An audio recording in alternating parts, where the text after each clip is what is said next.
saudara-saudaraku sekalian. Mana takbir terkerasnya masyarakat Kota Banda Aceh untuk Amin takbir.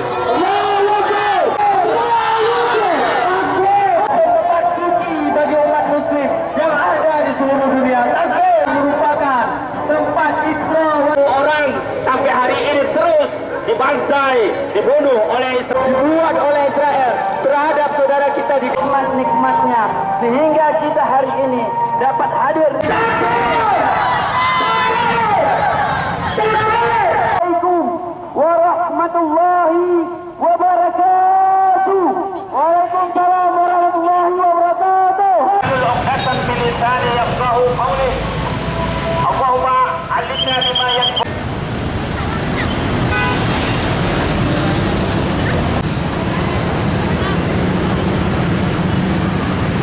Palestina. Ada berapa titik Bang selain di Banda Aceh mungkin kegiatannya yang sama? Untuk di Aceh sendiri kemarin sudah terlaksana di Kabupaten Pidi dan sekarang giliran kita Banda Aceh. Terakhir Bang, desakannya apa Bang?